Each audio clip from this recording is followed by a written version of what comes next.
Hi, friends. Susan Blackwell from the Spark File here to let you know that the doors are open for the Spark File Illume, a 9-month group creativity coaching mastermind that invites you to be the Chief Creative Officer and Chief Marketing Officer of your creativity. But what does that mean? That means in 9 months in Illume, you will clarify and advance your big creative goals and learn how to effectively share your work with the world. Now, if you're listening to this and you're an experienced creative or an accomplished professional who seeks a space where it is safe to attempt something you've never tried before, or complete a big creative project, or take your work to the next level and acquire the skills needed to share your creative work with the world, Illume might be right for you. We are calling in emotionally intelligent, high-functioning creatives who are ready to level up. You can find out more by going to thesparkfile.com/Illume, but do it now to find out if Illume is right for you and to save with early bird discounts. That's thesparkfile.com/Illume. Take a leap, take a risk. Go to thesparkfile.com/Illume and join us for Illume. The Sparkfile podcast may contain profanity and other adult content. Please use your discretion. When I bump into something that inspires me, I dump it in my spark file. Could be something that I want to make or how I want to be. I pump it in my spark file. I jump into my spark file. Let's open up the spark file. Welcome to the Spark File, where we believe that everyone is creative, but smart creative people don't go it alone. I'm Laura Camion. And I'm Susan Blackwell, and we are creativity coaches who help people fear less, create more, and bring their creative visions to life. That's right. If you're an OG member of the Sparkfile community, welcome back, Sparkler. If you're joining us for the first time, what? Welcome, friend. Know that just by listening to this podcast, you're joining a warm and wonderful clan of creatives. But hold up, you may be asking yourself, what exactly is a Spark File? A Spark File is a place where you consistently collect all your inspirations and fascinations. If you're like us and you're making stuff all the time, or you want to be making stuff all the time, you know, if you're not careful, your little campfire of creativity can flicker out. Aw, but don't despair. We're collecting kindling in the form of fresh ideas, images, and inspiration that spark creativity and pique curiosity. To light a fire under our collective asses to make things like this podcast. Or a new daily creative practice that taps deep into your inner wisdom while you glide through the streets of your city. Oh my God. I'm so excited. I'm excited for you. Hey, every episode we're going to reach into our Spark Files and exchange some sparks. And from time to time, we're going to talk to some folks who spark us too. That means we have more sparks than we can possibly use in this lifetime, friends. So if something lights you up, we encourage you to take that thing and make something out of it. So without further ado, let's open up the Spark File. What if the sound of the Spark File opening was just like a big creaky door that was just like haunted? That would sound like a file that hadn't been opened in a long time. Just blow the dust off of it, the mummy style. That's right. There's some ideas in here somewhere. When you were little, did you all have that Walt Disney scary haunted sound effects record? I think we did. Yes, we had several little Disney sound effect records, which were amazing. But there was one that was real scary, and it's the sound of like creaky doors and the sound of the long fuse. I might actually still have it. I'm going to look for that. Oh, that would be amazing. Friend, is there anything that we need to say to the people before we kick it into gear? Well, we've been announcing some exciting things and we'll, talk about them. Well, I'm sure we'll run some ads and stuff about them, but I do want to say how special it is to launch a merch store. It's really special. It is a little bit like dreams coming true, and it's going to be fun too. So many parts of this are going to be fun. First of all, I just want to give a shout out to Juliet Gray, who's been our Sherpa throughout the merching process. Could not and would not have gotten it done without Juliette Gray. So now there's so many ways that the fun keeps on coming. I am thrilled at the thought of getting like a 2XL hoodie with the Sparkfile logo on the front that, as you know, I enjoy putting my chihuahuas in my sweatshirt while I work. And I love the idea of getting to do that with Sparkfile branded merchandise. So moving from Kansas to New York, I'd never seen a dog in a sweatshirt before.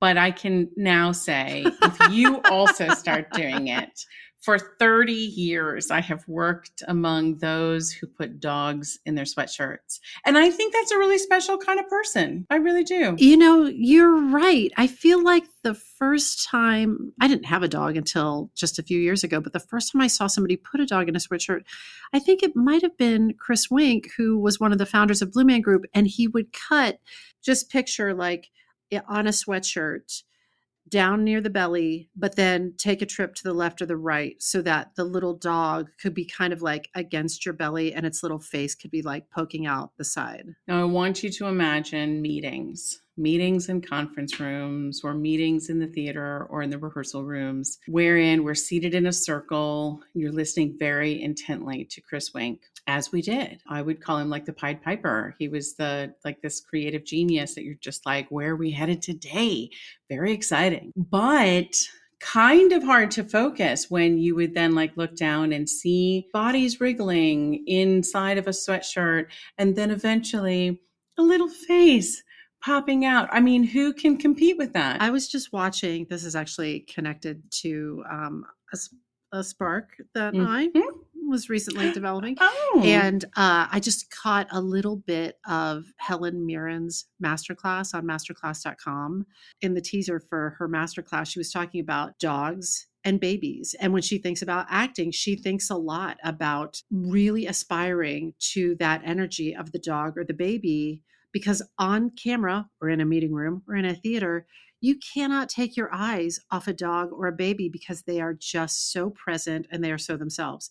Now, she acknowledges that she'll never attain that because she has responsibilities, she has a story that she has to tell, etc. But I was like, yeah, I love the idea. I've had many a work session with you, and I've taught, now that we work in the virtual sphere, with many a dog in many a sweatshirt. Dog in your sweatshirt. And dogs are, like, speaking of that training, like the Blue Men 100% follow that rule of like the dog-like energy. Yes. It is like fully present, fully curious what's happening over here. I don't know. I have forgotten what happened a moment ago and I don't know what's coming up next. I'm just right here and I'm ready to play. It's a really charming and wonderful thing. And I think there's no greater reminder of that than having the dog right there in your sweatshirt with you. In your sweatshirt. And it just makes me think maybe I'll get an extra 2XL Sparkfile branded hoodie and I'll have one that is dog modified. So it has a porthole where they can stick their little face out of it. Or maybe we should just sell them like that. I don't know. Let's not get ahead of ourselves. We're just beginning with our merch store. So we're starting with the basics, but I'm really excited because another way that this is going to be so fun and so joyous is incorporating, Sparkfile isms into the merch, and we'll get there. And I'm so excited. It's going to be a creative expression that we get to enjoy partaking in. Like you said, we're starting with the basics on the site right now, which will all be lovely, but expect it to expand from there because every little thought that crosses our mind that we're like, that would be a really fun merch item. Merch. Oh my gosh. I just wrote in my Sparkfile an idea for a t-shirt that I had just while we were talking. See? So for all your holiday gift giving needs and beyond, the Sparkfile merch store. The Sparkfile merch store. Suze, another thing I'm excited about is to share this spark with you today that I've got in my back pocket. It's ready. Anything to else burst we out. want to talk about before your back pocket bursts with No, sparks? my back pocket's about to explode. The January 1st and 2nd Sparkfile annual creativity That's right. kickoff.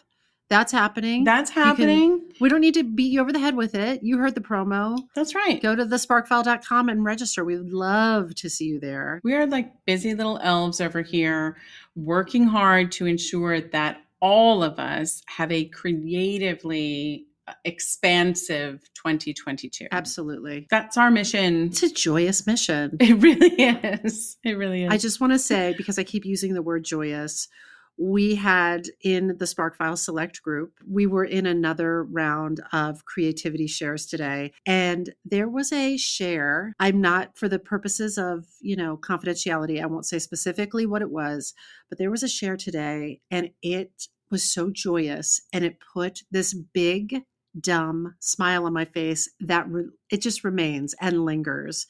So I just want to tip my tiny invisible Sparkfile bucket hat available at the Sparkfile merch store. And then getting to roll into a recording of this podcast with you, I just feel like my creative dreams are just coming true. It's just so wonderful. I'm very joyous and I'm so excited because I know you got a spark that's just burning a hole in your butt. It is. I'm very joyous. I'm joyous right there with you. But listen, spark me, baby. Listen. On the morning that I wrote this spark, Suze, first of all, let me paint a picture for you. It was my absolute favorite kind of morning. There was this like dim gray light shining through the windows at 6:45 a.m. and the sound of rain, like really hard sounding rain, was streaming through. And the smell of warm, fresh coffee brewing in the kitchen, which, I mean, if you know me, is a smell I actually literally like all day, any time of day. Suze, I noticed something. What I realized about that, I think I like to live in the possibility of coffee. Even if I don't actually drink it all day, I like for there to be a pot brewing and I can smell it and I know it's there if I want it. But I do end up wasting a lot of coffee just to live in the possibility of it. Yeah. Sure. So there's that. But on this morning, I particularly loved it, that scent wafting in with all the other senses popping off. And I had my Sparkfile journal handy. I wrote my morning pages. And then I prepared myself for a new adventure, a creative adventure specifically. And I was so excited because I knew then that if this experience was even half of what I was hoping for, I knew I was going to share it with our listeners. I just knew it.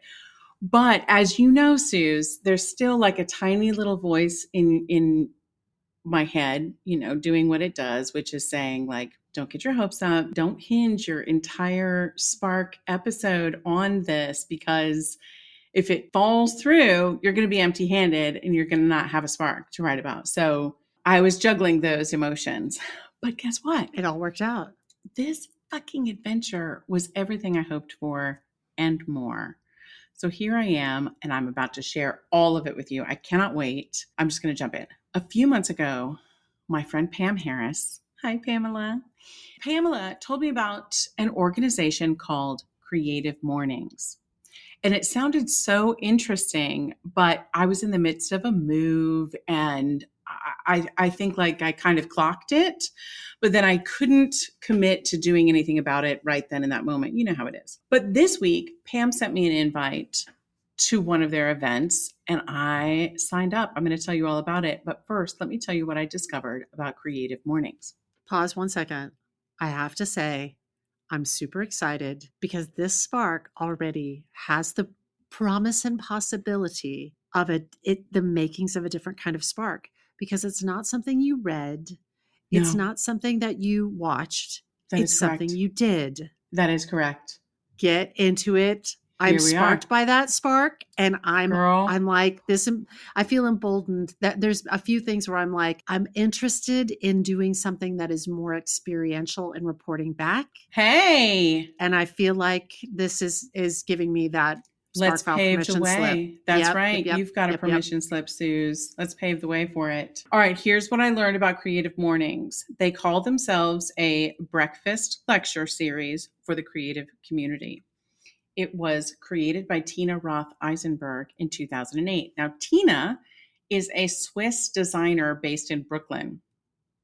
Side note, she is the founder of Swiss Miss Design Blog and Studio, which was selected by the Times as one of the top 50 design blogs in the world. In the world, people. In the world. So in 2008, Tina began Creative Mornings by hosting one short talk for free, just one Friday morning per month. That's it. Their mantra is that everyone is creative and everyone is welcome. Oh, I love it. Come on. My heart just like fucking synced up with them right then and started beating in unison the minute I read that. So they're incredibly aligned with the SparkFile belief system, suffice to say. So that's how they started. But now they gather in 224 cities across 67 countries every month. It's still for free, thanks to their partners MailChimp and Skillshare. But they now have expanded, like they have a database of creative companies that you can access and find on their website. They have a job board of creative jobs if you're looking. Either you're looking to hire someone or you're looking for a job. A newsletter chock full of great creative ideas, field trips where they meet up in real life.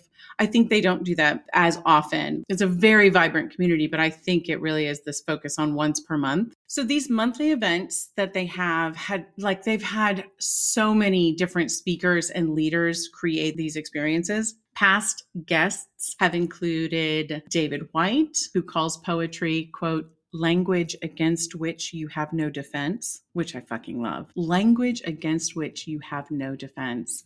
I was like, I'll take some of that, please. And they've had Esther Perel on the power of relational intelligence. They've had Priya Parker and so many more. All stars. And so many people whose names I have not recognized up to this point in my life. But everything about this says to me, like, I need to know who they are. I need to listen and watch their events. So this week, Sweet Pamela sends me an invite to their monthly event, and this one is called Street Wisdom with David Pearl. Here was the description. Have your daily routines, both in and outside your home, become humdrum and lost their spark after months of the same? Grab your headphones and join us from anywhere in the world on Friday, November 12th from 8:45 a.m. to 10 a.m. Eastern Standard Time to experience the magic of Street Wisdom with David Pearl. Street Wisdom is an everyday creative practice you use as you walk, whether outside on a stroll or wandering through the inside of your home. Pearl's immersive audio guidance will prime us for a richness of observation, unlocking our minds and unblocking our creativity with every step. You'll see your immediate surroundings with fresh eyes, and whatever your questions, you're finding answers everywhere. I mean, you know, that was an invitation I was going to accept. I mean, not so much because my roots have become humdrum, but more because this sounded like a guided spark finding expedition, and I'm always down for that. Yeah. So I'm telling you, this event was a delight in every effing way. For anyone who's ever taken a SparkFile workshop or a class with us, you know that we work really hard and we take pride in the fact that meaningful connections really can form over Zoom.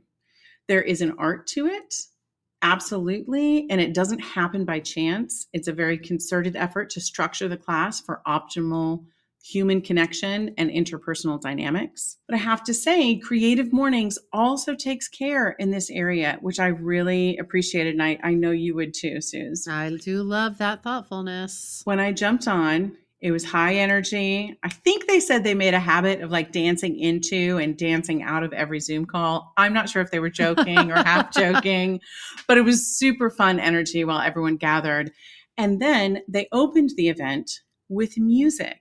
So we were introduced to a beautiful singer named Veronica Stern, who brought us in with a song from Les Mis. Wow. I know. She was most recently seen at several different events at 54 Below, but she's part of Sing for Hope, which is not only a partner of Creative Mornings, but they're a New York City-based organization who utilize the power of the arts to create a better world.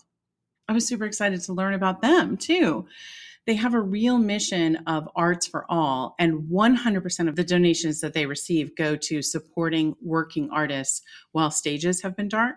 According to their website, Sing for Hope is the official cultural partner of the World Summit of Nobel Peace Laureates. And what? That's right. Did you even know that Nobel Peace Laureates had a cultural partner? I did not. Well, there you go. But it turns out it's Sing for Hope. And they champion arts for all because they believe the arts have an unmatched capacity to uplift, unite, and heal. And to that, we would say, hells yes. Yeah. Like, we agree. We're 100% in. Beautiful. Yeah. So I discovered from there that Sing for Hope has recently launched a free online art platform called Open Arts, which features over 100 live performances every month. Every month. 100 live performances from Broadway performers, opera, dance, children's programming, visual arts. I mean, come on. And you can learn all about that on singforhope.org. So that was just the opening. That was just the opening. So Veronica brings us in with song. It was very beautiful and grounding. And then we heard from Tina, the founder of Creative Mornings. And in case you're wondering, yes, I am going to just give you the play-by-play of this whole event. So Tina spoke to us for a few minutes, and I really loved her. She had this very warm energy and a obviously authentic belief in creativity and human connection. And I just felt really happy to be there. She introduced the special guest, David Pearl from Street Wisdom. And wow, the mutual respect between them was really exciting to witness and experience, and teed me up to get super excited for the kind of adventure that David was going to take us on. And this is all on Zoom. This is on Zoom. I have my headphones on with my phone, right? I was not seated at my computer. Now, remember how I said it was raining? Well, there was an option. You could do the adventure around your house, or you could walk the streets. Guess what I did, Suze? I can't even guess, because part of me thinks if it was me, my ass would stay dry and warm in my house. But I also think there's something that happens. Some people call it camera balls. You might call it spark balls. When like you're preparing a spark or you know someone is watching, you will be emboldened to make the choice you wouldn't make if you were just like on your own, unobserved, and you knew you were not going to tell. Oh, interesting. Like you might be like, I'm going to take one for the team. I'm going to suit up and I'm going out into the wet streets of New York City. Well, you are correct. I walked the streets in the rain, Suze. Wow. But I did it for me. I was in heaven. I fucking loved it. I really did. I put on my rain poncho. You really like rain. I love it. I love it. There I love the sound you go. of it. Yeah. I'm in it. Yes. Well, that's how 100%. we're different. You love rain. I like being like dry, and also Dry. I don't do anything unless there's a camera watching. These are the two ways you can keep track of who's who, everybody. No, but you were just moved to do it. And I mean, I was on Zoom, but I had my camera off. Not everyone did. Some people like kept their cameras on because they were everywhere in the world. They were like, turn your camera out. So if you're walking, we can see what you're seeing. But because I was walking, I couldn't really do that. You know, I acknowledged that was happening on my phone. Too much stuff going on. Yeah, it was raining, so I kept my phone underneath my poncho. But I had my Sparkfile journal tucked into the front of my little poncho in case I found a shelter and I wanted to write something down. I would be ready. I would be prepared for that. So out I went. There were 147 people on the call. Many of the people were from New York, but a lot of people were from around the world. And again, all are welcome. I really loved that aspect to it. So first of all, David told us a little bit about Street Wisdom. I'm in love with this company and this idea and these people. I hope that doesn't sound weird because I barely know them. But here's what I know. This is how they describe themselves. Street Wisdom is an everyday creative practice you use as you walk, a smart fusion of mindfulness, neuroscience, and wellness. It unlocks our minds and unblocks our creativity with every step. So on their site, they offer free downloads of these audio guides and walk shops. Get it? Walk shops. They have them in many cities around the world. And they also have a podcast called the Wanderful podcast, which that might be more like conversations than it is this walking experience, but TBD on that. I literally just found out about it, so I'm not sure. But you'll notice the idea of wandering comes into play frequently. David Pearl has written a book called Wanderful, Human Navigation for a Complex World. Again, I just learned of it. So although I've ordered it, I have not yet read it. But I like everything about David today. And I love this concept of using our ability to wander to light up our ability to wonder and feel wonder in the things around us. And, it really feels akin to keeping your eyes open for sparks of ideas and inspirations. And speaking of, can I just say, for the record, for Yeah. my Spark File, I love the name Pearl.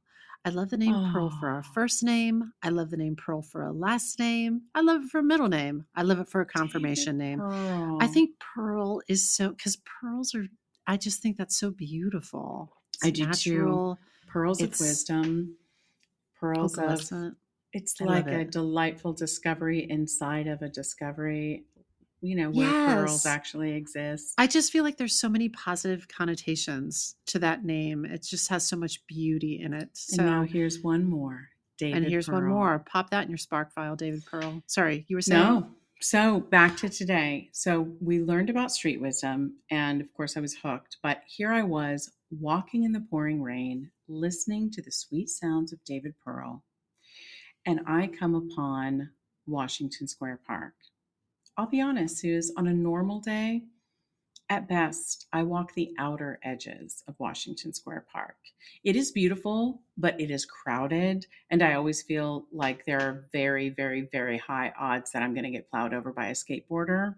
I don't want to break their flow, Suze. I admire their skills, but I do like to stay out of their way. So I walk around the park. I, again, interrupting you, will say, having scootered through that park on hundreds of occasions, there are parts of that park that are so smooth. There are no cracks in the sidewalk. It is a great place to skate and scooter. You would be the exact person I would be like dodging and weaving because I would so not want to break your flow. I wouldn't be that person because I was always like a very conscientious scooter, but it is, no, I really was, because I always, half the people that you're weaving through have their heads down on cell phones. So you have to really, really keep your eyes out. But I just want to say, a thought that I had that I never acted on was how beautiful it would be to have like a GoPro camera on your body or on your scooter as you move through the park, because it is the smoothest, uninterrupted,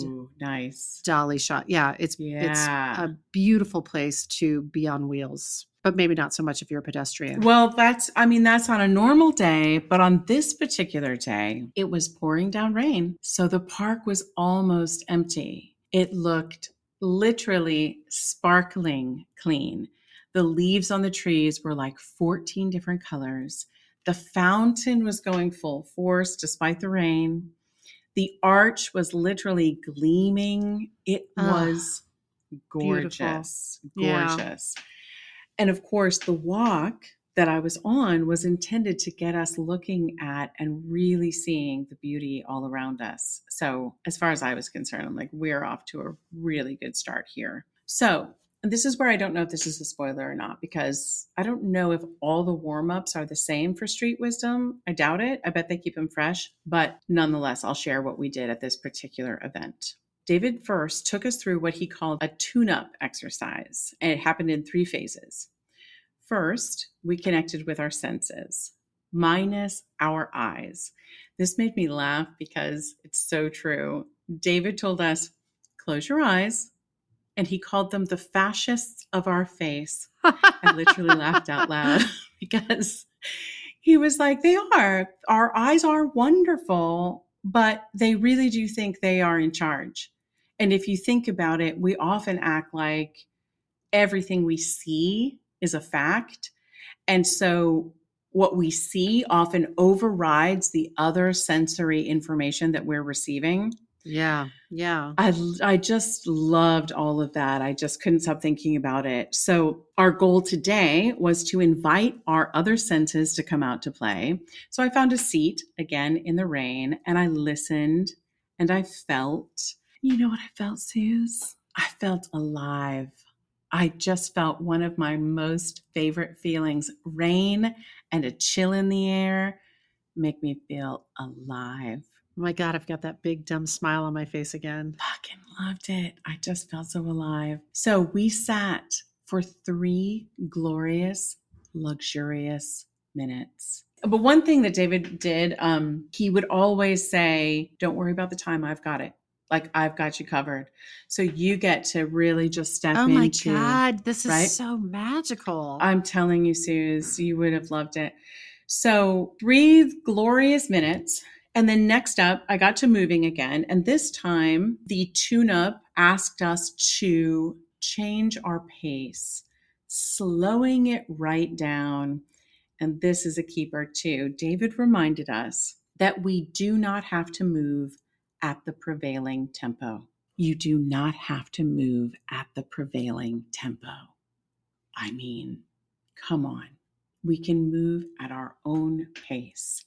It just resonated to me in so many circles of my life. You can move at your own pace.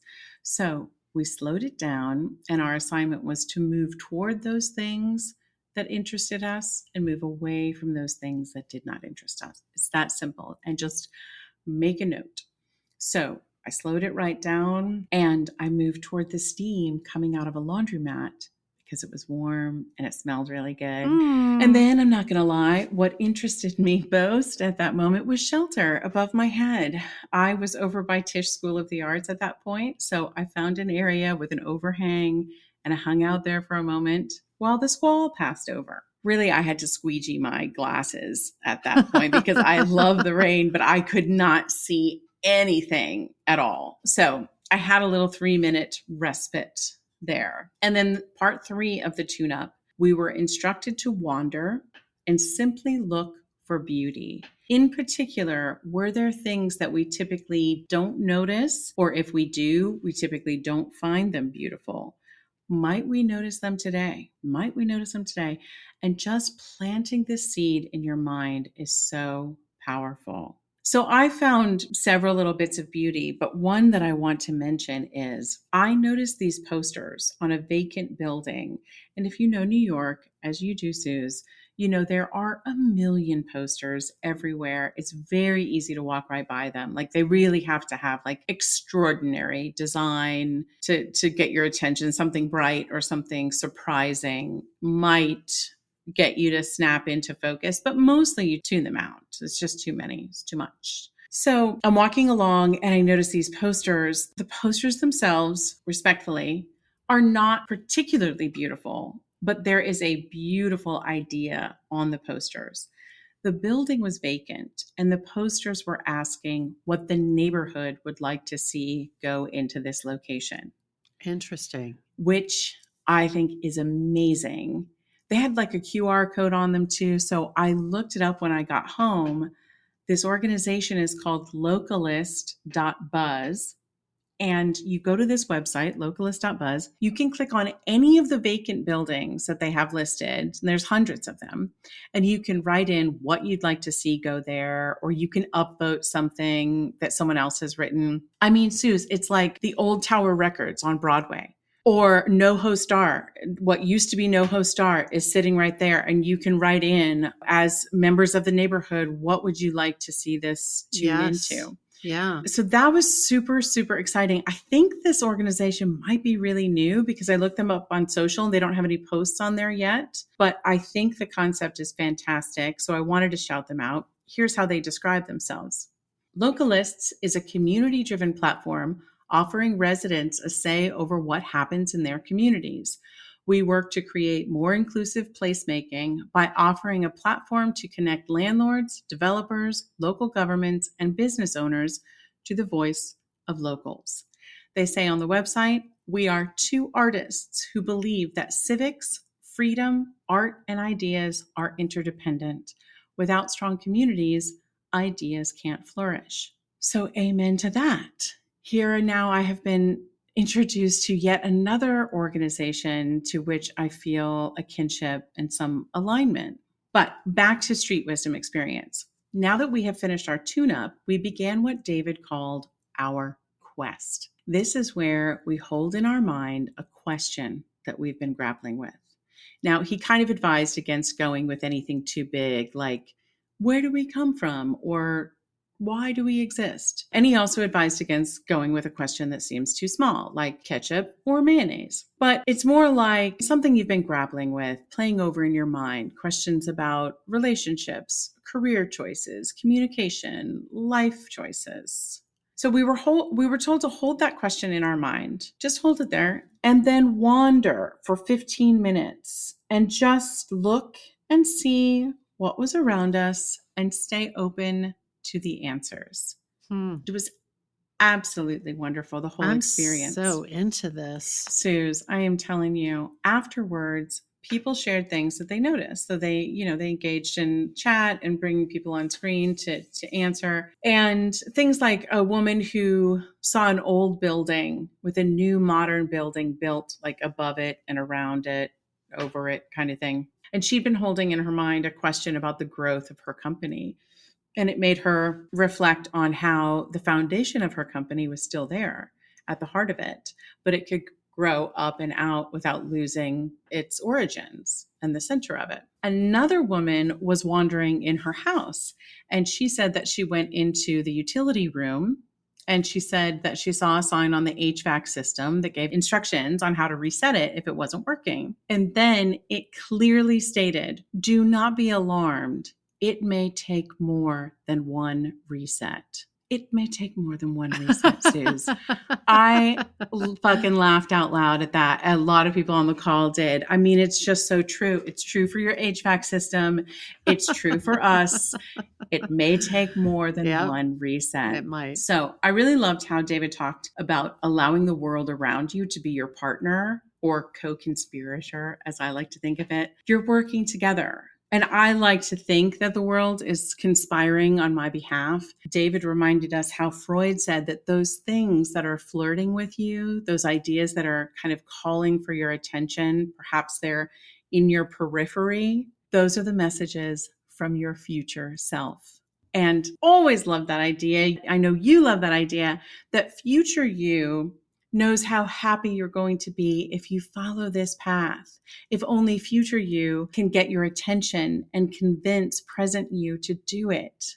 Those messages are saying, hey, try this out. You're going to love it. Trust me. I'm you. Of course, I believe wholeheartedly in this entire approach and the idea of listening to yourself, and the answers are already within you. David shared a quote from Arthur Koestler. Creativity is one of the rare phenomenon where the teacher and the pupil reside in the same human. The teacher and the pupil reside in the same human. I love that. Yeah, right. We talk about it a lot in terms of like the mind that asks the question has the answer. We often talk about the teacher teaches what they need to learn. Same concept as the teacher and the pupil residing in the same human. Overall, Suze, I have to say, every single company I was introduced to, from Creative Mornings to Sing for Hope, Street Wisdom, and even Localist, everyone felt so aligned with the Spark File. I mean, it's not 100% overlap, but many shared values and missions. I felt like a real kinship, which made me realize I don't think we've ever stated our mission and values on the podcast, Suze.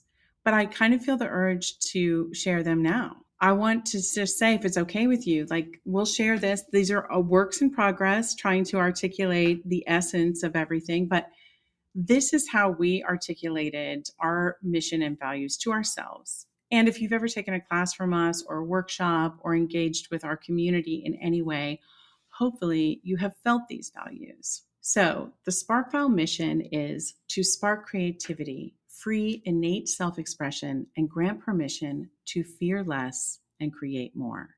Word, our values. We believe in the power of creativity to heal, uplift, and improve lives. We free self-expression and possibility for ourselves and our community. We use our time and talents in service of making the world a better place. We make space for everyone to be their weird, imperfect, authentic selves. We foster healthy minds, bodies, collaborations, communication, and community. We support and celebrate those in the arena engaged in real-time creating. The possibility of transformation lives in everything we do. We live, work, and create with integrity. We create deeply joyful experiences, and we honor the value of our work. Yay! Yay! It's been a minute since we said those out loud to each other even. Exactly.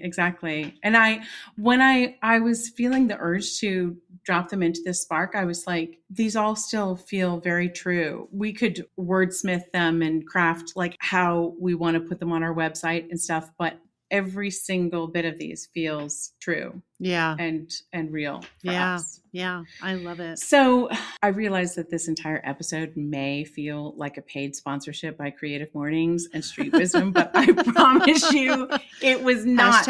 Ad. These people do not know me. To my knowledge, they don't know the Spark File, but I sure hope to know them better in the future. So what do we make of this, Suze? First of all, I think we make a mad dash to creativemornings.com to find out what is going on in our city. We follow Streetwise on all the socials. We download their audio guides and we go on some walks. We tune up our senses and practice gathering sparks of inspiration. Love that. We give ourselves permission to go at our own pace in our walks and in our creativity and in our life. We remember we do not have to move at the prevailing tempo. Thank you, David Pearl. We grant ourselves grace and know that it might take more than one reset. We make a true practice of wandering and wondering and trusting that the answers are within us. I'll leave you with this lovely thought that Tina shared at the close of the event. This is a quote from Ernst Haas. If the beautiful were not in us, how would we ever recognize it? It's all in there, babe. It's all inside of us. What do you think we make of it, Suze? Well, I was just thinking if we get a third dog and it's just a little like sandy colored dog, I think Pearl would be a great name for the dog. Oh my gosh, Pearl. Just a little applehead chihuahua with the name Pearl. Come on. There you go. Thank you, David Pearl. I love this thing that you said, don't worry about the time, I've got it. And, as teachers, as coaches, as facilitators, we are always making space for folks to, advance their creativity and sort of get in there and muck about and experiment creatively and see what comes from it. But I love that idea of not only are we making space for people, but also sort of handling time for them. And I think we already do it, but I love that it was stated so directly and consciously and clearly. I love that so much. He stated it so clearly, and I felt in my body a sense of relief. It created a sense of like, I'm in good hands here. Somebody else is driving. Someone else is driving. I get to relax. Yes, that is yes. Correct. I wonder how many times that somebody must have done a study about this. Like, how many times a day do we check the time? Because I am marching to the tempo of the clock. And I just love the idea that for periods of time, you know what it made me think of actually when you were talking about it? It gives adults, grown-ass adults with responsibilities, a chance to return to a more childlike space because somebody else, you don't have to worry when it's time to change class. Somebody else, there's a teacher or a bell or somebody's going to be like, okay, that concludes this. Now we're moving on to that. It's so true. Yeah. I think that is exactly what it did for me.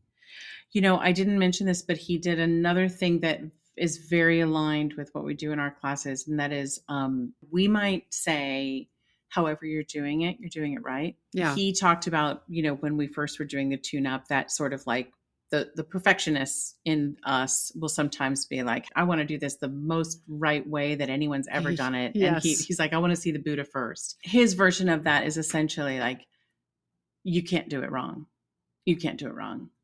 No one's going to win. Like there is not a winner. It's at not the end a contest. It's not a contest, but you can't do it wrong. Part of me is like, do we need to collaborate with Creative Mornings? We do, Suze. That I really hope. I mean, I can't wait for you to read up on them.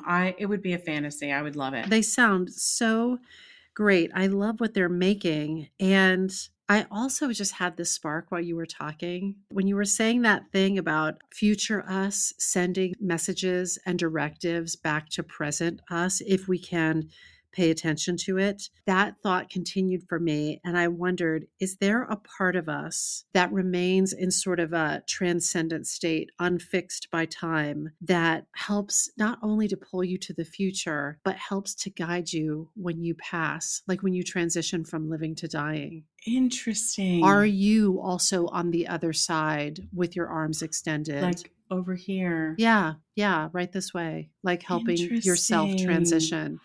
And even if it's not true, I like the idea of it. I like the idea of having a certain measure of, I don't think personal agency is the right term, but I will say, in addition to whatever other love you may have around you to help you during that transition, that you can also help guide yourself as well, a part of you. Beautiful idea. Like, when they ask that question, who do you want to meet you at the pearly gates? Me. Yeah. I want to meet me. Yeah. I like me for the job because I feel like I'm just solid and I'm cool under pressure. And I don't know. I just like the idea of meeting oneself. I like me for the job because I just had such a visceral, I love how we're pitching for this job now. We're in the job interview. But I had a visceral feeling about my expansive self and this idea that I really, how they say we only use a fraction of our brain. Yeah. It's a correlation for me of it's very possible, incredibly likely.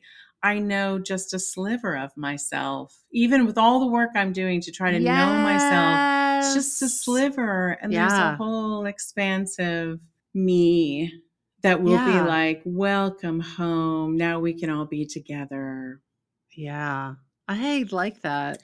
Wow, Suze. I like that a lot. I love some of the language that you've described that David Pearl uses around the tune-up and then the quest. I'm not sure if you did like a cool down, but I just love this. This sounds like time really, really well spent. And again, it reminds me of sort of going back into sort of a more childlike, present, dogs and babies kind of space. Everything's taken care of. Yeah. You are alone, and yet you are rolling deep with people from around the world and having this experience. That's right. And your mind gets to wander. People harsh on Zoom, but I have to say, I think that's a magical use of the technology.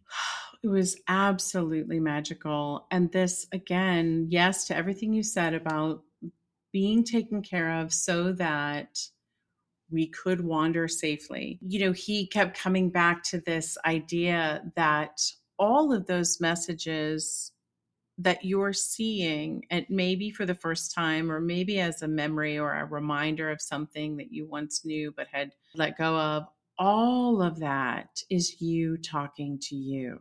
It's an ongoing conversation. Again, like the idea of let the world be your partner or co-conspirator, as I think of it. Can we conspire together to make great things happen? It feels really good.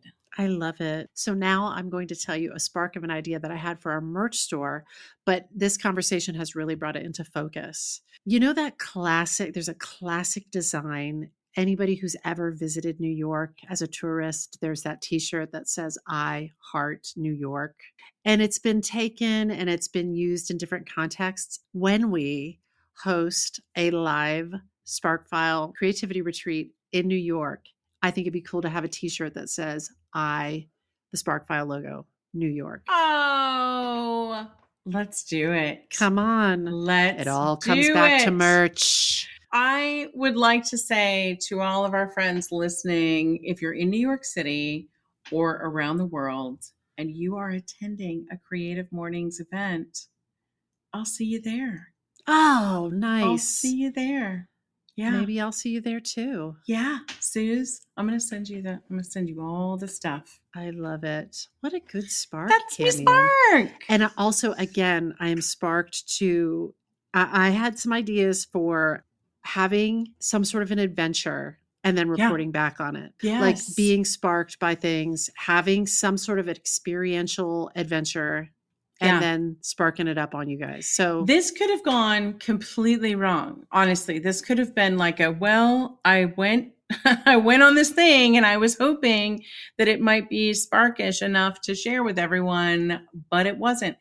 The absolute opposite. Like there are 4 different companies that I just became aware of for the first time ever that share our ethos, that I just was like, this was meant to happen, and we're meant to know of these organizations, and we're meant to share them with people. I love Boom. it. I love it. That's a beautiful spark. Thanks. Lore, I think Sis, that's it. I think that is it. This episode of the Spark File was made on the lands of the Lenape people. And as always, we hope that it put another bunch of sparks in your file. Hey now, if there's a spark that you'd like us to explore, or if you'd like to learn more about how to coach with us to bring your creative ideas to life, you can email us at thesparkfile@gmail.com, or you can submit an inquiry through our website, thesparkfile.com. We will even happily take your feedback, but you know the price of admission. First, you got to share a creative risk that you've taken recently. Follow us on social at The Spark File, and be sure to subscribe, rate, and 5-star review this podcast. It really does help other listeners to find us. Also, if you like this podcast, we hope that you'll share it with people you love. And if you didn't like it, we just invite you to live in the possibility of one day liking it. Live in that possibility.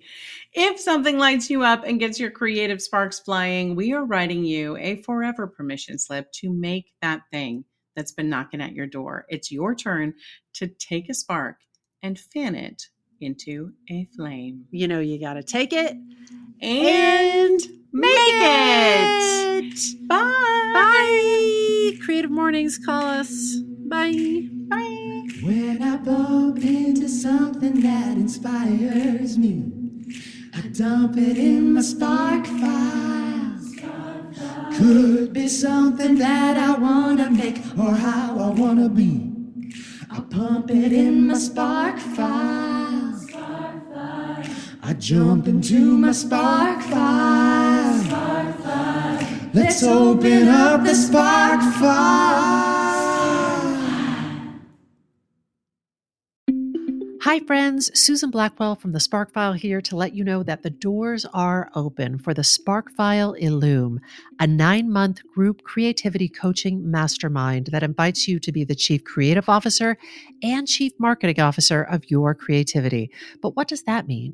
That means in 9 months in Illume, you will clarify and advance your big creative goals and learn how to effectively share your work with the world. Now, if you're listening to this and you're an experienced creative or an accomplished professional who seeks a space where it is safe to attempt something you've never tried before, or complete a big creative project, or take your work to the next level and acquire the skills needed to share your creative work with the world, Illume might be right for you. We are calling in emotionally intelligent, high-functioning creatives who are ready to level up. You can find out more by going to thesparkfile.com/Illume, but do it now to find out if Illume is right for you and to save with early bird discounts. That's thesparkfile.com/Illume. Take a leap, take a risk. Go to thesparkfile.com/Illume and join us for Illume.